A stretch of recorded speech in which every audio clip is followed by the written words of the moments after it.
a bit like saying if you allow this anteater to live, there's going to be more ants. It's the opposite. We will hopefully crush the bookmaking industry. In terms of this Indian gambling compact, it is worth noting, as I understand Indian gaming, everything that we do, they don't do. Everything they do, we don't do. We are ships passing in the night. As far as the final... I hope you will take some time to study the Indian Gaming Regulatory Act, though, before you make that comment, because the fact remains is that that Indian Gaming Regulatory Act says that any type of gambling state authorizes, the tribes have the right to perform that type of gambling as well. And it's a very complicated law, which your case has some bearing on. If this gambling is sanctioned by the courts, and so I would just urge you to review the law before you're a lawyer, right? So look at the law. All right? Well, I wonder what it means for the state to, quote, authorize something. Number one. Number two, since right now the current state of the law is that this is not gambling. We can sit and talk about whether it's philosophical gambling or not, but the reality is that the law as of this moment, this is not gambling. We can, it's that simple. As for the tribes wanting to get in on the action, I suppose the tribes can do anything they want. But it would not be gambling. I suppose they could open up gas stations if they like, but this is not gambling. I know you disagree with me. We met last week, and I know you disagree, but the reality is that as it is, the law is now, this is simply not gambling. One final point, I wanted to bring up market size here. I saw that New Jersey and Delaware are talking about legalizing sports betting. Barney Frank is supposedly going to pass or introduce a bill in Congress in the next few months that may lessen restrictions on gambling for the obvious reasons that there is a massive amount of money to be taxed. In the article about the New Jersey situation, they quoted a number of the 1999 study that said the amount of wagering done out of Vegas, just casual betting, just on sports, was estimated to be $400 billion a year, and that was in 1999. So we add a little bit of inflation, let's say $500 million a year, $500 billion a year. If we could tax a little bit of that and bring that money into this state, as opposed to letting some Californian entrepreneur steal the idea, I should think we'd all be winners. And I think the community voice found.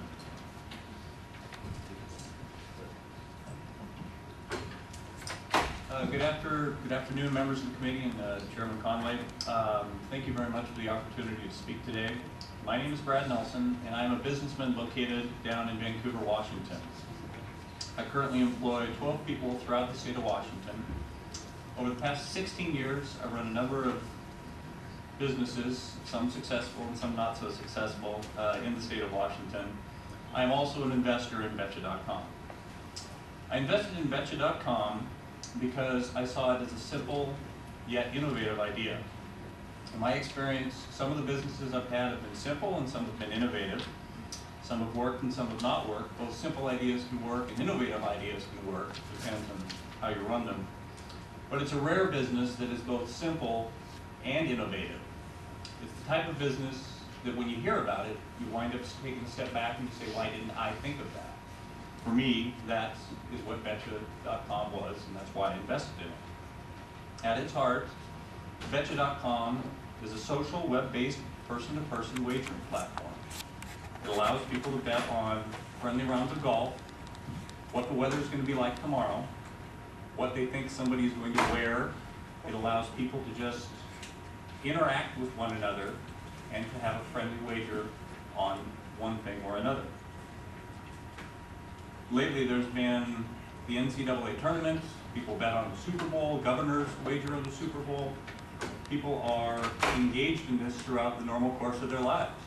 And it seems betcha.com is wanting to kind of harness what that is about. Betcha is an honor-based website. What that means is the person that loses the bet does not have to pay the bet. They're not necessarily going to be overly popular on the website, much the way that people that don't pay for something on eBay, they bid on it. If they don't pay for that item, they're not going to get positive feedback. Mr. Jenkins obviously went into great detail about the problems that he's had with the Gambling Commission. And it's troubling to me that at this point, this thing is in the middle of a court process. The Court of Appeals has ruled in favor of betcha.com. I don't necessarily, I am not a lawyer. I don't even pretend to be one. But it seems that there is some sort of separation of powers, that you let the process work. You allow the courts to engage in what they're supposed to do. The Court of Appeals has ruled on this. There is a pending motion where this is going to either be heard by the Supreme Court, or I don't, like I said, I am not a lawyer. But on some level, that process has got to be allowed to continue.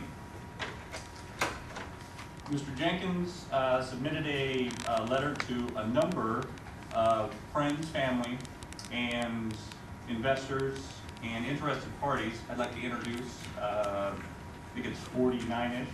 I won't bet on the number of signatures on this thing, but I'd like to introduce that. These are people that are Washingtonians. So for all of these reasons, I would ask that the committee vote against Senate Bill 6103. Thank you very much for your time. My name is Josie Emily, and I was the CTO of betcha.com. When I first came to Betcha, I read the Gaming Act because this seemed like possibly a dubious proposition. Simply, you don't have to pay. It's not gambling. And in at the beginning of the 1973 Act, the explanation that the intent was not to limit social pastimes and to protect people from the sorts of gambling ills struck me that Betcha simply wasn't the type of thing that the legislature has an interest in trying to stop. This notion that you simply don't have to pay, it's real. If you realize that you've made a bad bet and you need to take your money back so you can make a mortgage payment or a car payment, you can do that on Betcha. We don't have the appeal to the quick money. We don't have the attraction of organized crime. We're a couple of good, wholesome American entrepreneurs trying to make a fun and honest way to bet that is a lot more open than the type of gambling that you've seen on the internet.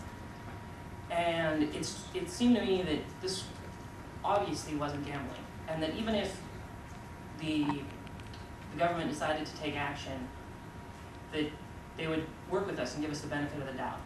And when they walked in after a handful of days of operation and asked us to stop, and Nick went down with some attorneys, and they told us, basically, we don't care what you're doing, we don't like it, stop. This was confusing and shocked me. The fact that 40 minutes after they asked us to stop, we were being harassed by We're going to have to, we have executive action here. We're Okay. toward the end of our committee work, so I'm going to have to ask you to keep your remarks at least within 2 minutes. Well, a very long ordeal ensued, and it's been fairly traumatic, but I don't think that the concerns are reasonable that this type of activity is going to grow and be on street corners and be a danger. I mean, the people betting on Betcha can take their money back. The fact that there was a relatively small number of people taking their money back was simply because we weren't open very long, and that's why I have sided with Betcha. I hope you'll agree.